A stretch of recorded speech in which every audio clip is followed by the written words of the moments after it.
GranFondo Canada is pleased to welcome all riders to the 2012 RBC GranFondo Banff. Our goal is to provide you with an incredibly beautiful and memorable cycling experience. All here in Banff National Park, Canada's oldest national park. The start of the 142-kilometer ride begins at the corner of Buffalo and Bear Streets at Central Park in downtown Banff. Please ride your bike to the start and leave your car at your hotel or visit august25th.ca for places to park. We will start in waves and a neutral rollout for the first 10 kilometers with maximum speeds controlled and limited to 30 kilometers per hour. The ride starts off with a climb from Central Park up Buffalo Street and along Tunnel Mountain Drive. Off to the right, you'll have excellent views of the iconic 124-year-old Banff Springs Hotel. Where Tunnel Mountain Drive meets Tunnel Mountain Road, we take a right turn. Be cautious here as you round the corner. The Hoodoo's viewpoint offers a spectacular view of Mount Rundle and the Bow River.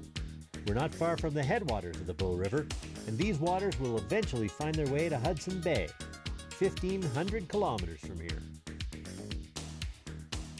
The neutralized start will end where you leave Tunnel Mountain Road. From here, the path will stretch out as riders find their own pace. Wildlife gates will be covered, but please use caution.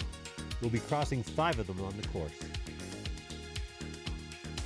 We're now heading out on the Lake Minnewanka Loop. It's a spectacular circuit and a favorite with local riders. This is one of Parks Canada's busiest campgrounds, located on the picturesque Two Jack Lake. It's also a popular area with wildlife, and mountain sheep are frequently seen in this area. Lake Minnewanka is one of the most popular sightseeing destinations near Banff. The lake is man-made to supply power to the town of Banff. Remains of an old town site that was flooded when the lake was created still exist underwater. The northern shores of Lake Minnewanka are frequented by bears and cougars, two of Banff's wild inhabitants. The first rest stop is approximately 20 kilometers into the ride and located under the towering slopes of Cascade Mountain. There will be a 10-kilometer stretch along the Trans-Canada Highway. A buffer lane for emergency vehicles will be maintained, but cyclists must not cross the white line. All riders must ride on the shoulder until we get to the beautiful Bow Valley Parkway. Wildlife gates are used to keep animals off the highway. Animals are scared to walk across the gated surface, and so are many humans. The Sawback Prescribed Burn Area provides great views and also acts as a fire break for Banff and a regeneration opportunity for the forest. Rest stop number 2 is at Johnston's Canyon. This spectacular Johnston's Canyon is a very popular hiking and sightseeing destination with beautiful chalets and a campground nearby.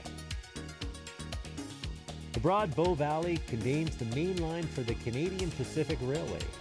Originally built between 1881 and 1885, these tracks connect the Atlantic and the Pacific Ocean and were a major driver of tourism to Western Canada in the late 1800s. We're crossing those tracks once today, but don't worry. If you're stopped by a train, we'll deduct the time you waited. The turnaround point is at the crest of the hill before Whitehorn Road to Lake Louise. This is also rest stop number 3. A great opportunity to refresh yourself while enjoying views of the spectacular peaks in the Lake Louise area. You're more than halfway now and on your way back to Banff. Wave to the fans, guests, and spectators who are staying at the Baker Creek Chalets who are cheering you on. Rest stop number 4 is at Castle Mountain Chalets. Take in some refreshments and extra special treats for the final push to the finish line. Be sure to take in the breathtaking view of Castle Mountain before you get back on your bike. As you rejoin the Trans-Canada Highway, you're only 7 kilometers from the finish. Don't forget to stay on the shoulder. Vermilion Lakes and the surrounding wetlands stretch to the town of Banff. The viewpoint here offers great views of Sulphur and Rundle Mountains. Coming back into the Banff town site, you're less than 2 kilometers from the finish, right back where you started. After 142 kilometers, it's time to celebrate with your fellow riders. You have signed up for a spectacular event. We know you're going to enjoy it and look forward to seeing you in Banff.